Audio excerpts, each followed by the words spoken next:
क्या आप जानते हैं कि जब ब्रह्मांड के विनाशक देव महाकाल को प्रचंड क्रोध आता है तो क्या होता है। भगवान शिव के तीसरी आंख खोलने की कहानियां तो आपने कई बार सुनी होंगी, लेकिन क्या आप उनके उन गुप्त और भयंकर रूपों के बारे में जानते हैं जो पूरी सृष्टि को एक पल में समाप्त कर सकते हैं। और नंबर 1 पर जो अवतार है उसने स्वयं भगवान विष्णु के सबसे उग्र रूप को घुटने टेकने पर मजबूर कर दिया था।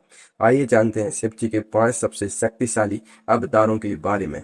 नंबर 5 पर आते हैं महागाथा महाभारत के अजय योद्धा अश्वत्थामा। अश्वत्थामा का जन्म द्वापर युग में गुरु द्रोणाचार्य के घर हुआ था। वे कोई साधारण मनुष्य नहीं थे।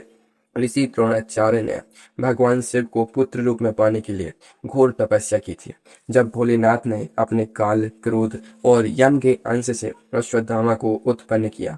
यही कारण है कि जब अश्वत्थामा को क्रोध आता था तो उनके सामने बड़े से बड़ा योद्धा भी कांपने लगता था। और बात करते हैं अश्वत्थामा की असीमित शक्तियों की। जन्म से ही अश्वत्थामा के माथे पर एक दिव्य और चमत्कारी मणि थी। यह मणि उन्हें किसी भी भूत, प्रेत, बीमारी, भूख और प्यास से बचाती थी। इस मणि के कारण कोई भी अस्त्र या शस्त्र उनका बाल भी बांका नहीं कर सकता था। वे धनुर्विद्या में अपने पिता द्रोणाचार्य के समान ही निपुण थे।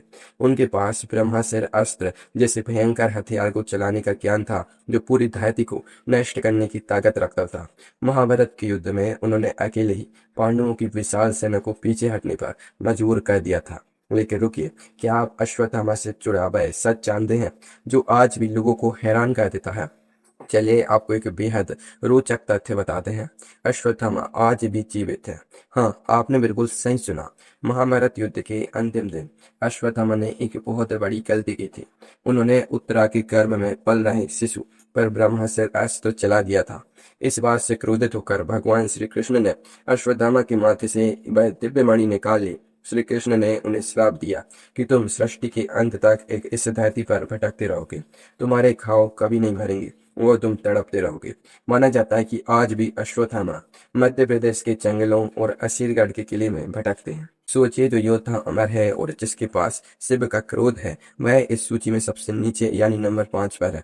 तो फिर नंबर 4 पर कौन होगा? उनकी शक्ति का स्तर क्या होगा? चलिए जानते हैं। नंबर 4 पर आते हैं समय और मृत्यु के भय को मिटाने वाले भगवान काल भैरव।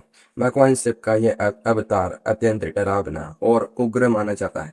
इनका रंग कच्चर के समान काला है। इनकी आंखें बड़ी और लाल हैं और इनका वाहन एक काला कुत्ता है। काल भैरव को तंत्र मंत्र का स्वामी माना जाता है। उनकी उत्पत्ति के पीछे एक बहुत ही अनोखी कथा है। एक बार की बात है, ब्रह्मा जी और विष्णु जी में एक बात को लेकर बहस हो गई कि ब्रह्मांड में सबसे महान कौन है।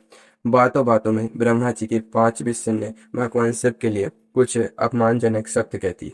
शिव जी स्वभाव से शांत है, लेकिन वे अपने अपमान को सहन कर सकते हैं, सृष्टि के नियमों का उल्लंघन नहीं।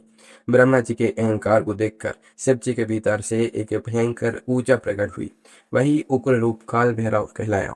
काल भैरव की शक्तियां इतनी विशाल हैं कि उन्हें काल यानी समय का भी काल कहा जाता है। मृत्यु भी उनके सामने आने से डरती है। उनके पास एक दिव्य दंड है जिससे वे पापियों को सजा देते हैं। उनके प्रकट होते ही चारों तरफ हाहाकार मच गया था। उन्होंने अपने हाथ के नाखून से ब्रह्मा जी का वह 5वां सिर काट दिया, जिससे अहंकार के बोल निकले थे। इस तरह उन्होंने पल भर में ब्रह्मा जी के घमंड को चूर चूर कर दिया। क्या आप काल भैरव के बारे में एक रहस्यमय बात जानते हैं? काशी नगरी, जिसे हम बनारस भी कहते हैं, वहाँ के असली राजा काल भैरव ही हैं। उन्हें काशी का कोतवाल कहा जाता है। ऐसा माना जाता है कि बाबा विश्वनाथ के दर्शन तब तक पूरे नहीं होते जब तक आप काल भैरव के मंदिर जाकर उनकी आज्ञा नहीं लेते। यमराज भी काशी में रहने वाले किसी इंसान को दंड नहीं दे सकते, क्योंकि वहां न्याय का अधिकार सिर्फ काल भैरव के पास है।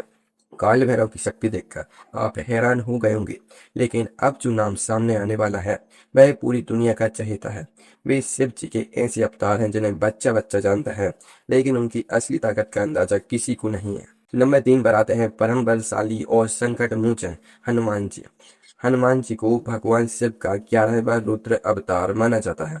त्रेता युग में जब भगवान विष्णु ने श्री राम के रूप में जन्म लिया तो उनकी सेवा और सहायता के लिए शिव जी ने हनुमान जी के रूप में अवतार लिया। वे माता अंजनी और वानर राज केसरी के पुत्र कहलाए, जिन्हें पवन देव का आशीर्वाद भी प्राप्त था। हनुमान जी की शक्तियों की बात करें तो उनके बल की कोई सीमा नहीं है। वे बचपन से ही उड़कर सूर्यदेव को एक लाल फल समझकर निकल गए थे। उनके पास अष्ट सिद्धि और नवनिधि की शक्तियां हैं। इसका मतलब है कि वे अपना आकार एक चींटी से भी छोटा कर सकते हैं और आकाश को छूने जितना बड़ा भी कर सकते हैं। वे हवा से भी तेज गति से उड़ सकते हैं। उनके पास एक ऐसा गदा है जो किसी भी वज्र से ज्यादा मजबूत है। लंका दहन के समय उन्होंने अकेले ही रावण की सोने की लंका को राख में बदल दिया था। उन्होंने लक्ष्मण जी के प्राण बचाने के लिए पूरा द्रोणागिरी पर्वत ही उठा लिया था। अब आपको हनुमान जी के बारे में एक ऐसा अद्भुत तथ्य बताते हैं जो शायद आपने पहले कभी नहीं सुना होगा। हनुमान जी चारों युगों में साक्षात मौजूद है। वे चिरंजीवी हैं, यानी उन्हें मृत्यु कभी छू नहीं सकते। द्वापर युग में जब महाभारत का युद्ध हो रहा था, तब हनुमान जी अर्जुन के रथ के ध्वज यानी झंडे पर विराजमान थे। उनके रथ पार होने के कारण ही कर्ण और भीष्म जैसे महारथियों के बाण भी अर्जुन के रथ को पीछे नहीं धकेल पाते थे। हनुमान जी आज भी इस धरती पर वहां मौजूद होते हैं जहां सच्चे मन से श्री राम का नाम लिया जाता है। हनुमान जी का बल और भक्ति अतुल्य है। लेकिन नंबर 2 पर जो अवतार आने जा रहा है, वह किसी की रक्षा के लिए नहीं बल्कि केवल और केवल विनाश के लिए पैदा हुआ था। वह साक्षात शिव का महाक्रोध था। नंबर 2 पर आते हैं महाविनाशक वीरभद्र। वीरभद्र का नाम सुनते ही सारे देवता भी थर थर कांपने लगते थे। वे शिव जी के शांत स्वभाव के बिल्कुल विपरीत उनके शुद्ध और भयानक गुस्से का रूप है। उनकी उत्पत्ति की कहानी आपके रोंगटे खड़े कर देगी। माता सती के पिता राजा दक्ष ने एक भव्य यज्ञ का आयोजन किया था। उन्होंने उस यज्ञ में सभी देवी देवताओं को बुलाया, लेकिन अपने ही दामाद भगवान शिव को आमंत्रित नहीं किया। जब माता सती वहां बिना बुलाए गई, तो राजा दक्ष ने सबके सामने भगवान शिव का बहुत अपमान किया। अपने पति का अपमान सहन न कर पाने के कारण माता सती ने यज्ञ की अग्नि में कूदकर आत्मदाह कर लिया। जब यह दुखद समाचार भगवान शिव तक पहुंचा, तो उनका तीसरा नेत्र खुल गया। उन्होंने गहरे दुख और अत्यंत क्रोध में आकर अपने सिर से एक जटा उखाड़ी और उसे बिजली की तेजी से पर्वत पर दे मारा। उस जटा के 2 हिस्से हो गए। एक हिस्से से महाकाली प्रकट हुई और दूसरे हिस्सों से हजारों सूर्यों की चमक वाला एक भयानक युद्ध प्रकट हुआ, जिसका नाम था वीरभद्र। वीरभद्र की शक्तियां इतनी विनाशकारी थीं कि उनका सामना करना ब्रह्मांड में किसी के भी बस की बात नहीं थी। उनका शरीर विशाल था, उनकी हजारों भुजाएं थी और वे तरह तरह के हथियारों से लैस थे। उनके साथ शिव के गणों की एक बहुत बड़ी सेना थी। वीरभद्र राजा दक्ष के यज्ञ स्थल पर पहुंचे और वहां तबाही मचा दी। उन्होंने वहां मौजूद देवताओं और ऋषियों को गाजर मूली की तरह काट दिया। यहाँ तक कि जब भगवान विष्णु ने यज्ञ की रक्षा करने की कोशिश की, तो वीरभद्र ने अपनी शक्ति से उन्हें भी पीछे हटने पर मजबूर कर दिया। अंत में वीरभद्र ने राजा दक्ष को पकड़ा और उनका सिर धड़ से अलग करके यज्ञ की अग्नि में फेंक दिया। एक रोचक तथ्य यह है कि वीरभद्र का गुस्सा शांत करना स्वयं शिव जी के लिए भी कठिन हो गया था। जब यज्ञ नष्ट हो गया और देवताओं ने शिव जी से क्षमा मांगी, तब जाकर वीरभद्र शांत हुए और वापस शिव जी में समा गए। वीरभद्र का यह रूप विनाश की चरम सीमा था। लेकिन अब समय आ गया है उस नंबर 1 अवतार के बारे में जानने का, जिसने सृष्टि के सबसे भयंकर संकट को टाला था। एक ऐसा अवतार जिसका रूप देखकर आपकी आंखें फटी की फटी रह जाएंगी। नंबर 1 पर आते हैं भगवान शिव के सबसे शक्तिशाली और अद्भुत अवतार सरव।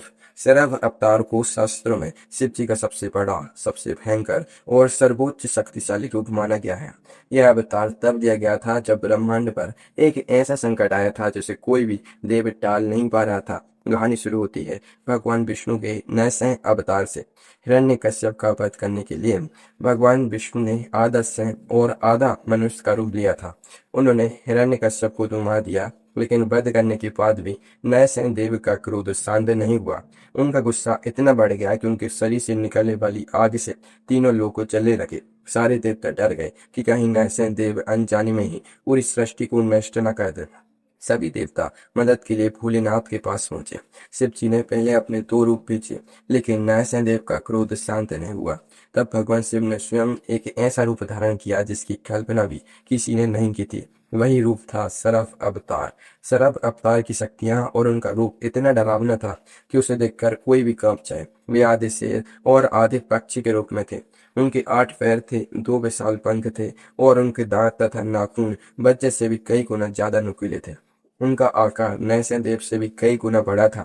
उनके पंखों की एक फड़फड़ाहट से बड़े बड़े पर्वत हवा में उड़ जाते थे सरभ अवतार ने आकाश से छलांग लगाई और नरसिंहदेव को अपने पंजों में जकड़ लिया। नरसिंहदेव ने बाहर निकलने की बहुत कोशिश की, लेकिन सरभ अवतार की शक्ति के सामने उनकी एक न चली। सरभदेव ने अपने पंखों से नरसिंह अवतार को पूरी तरह बांध दिया और उनकी उग्र ऊर्जा को अपने भीतर सोख लिया। अंत में नरसिंहदेव शांत हुए और उन्होंने शिव जी के इस रूप को नमन किया। एक बेहद रोचक तथ्य यह है कि सरभ अवतार की इस शक्ति को देखकर सभी देवताओं को समझ आ गया था कि जब ब्रह्मांड का संतुलन बिगड़ता है तो शिव जी किसी भी हद तक जा सकते हैं। इस रूप में शिव जी ने यह साबित कर दिया कि वे न केवल भोले हैं, बल्कि जरूरत पड़ने पर वे परम शक्तिमान महाकाल भी बन सकते हैं।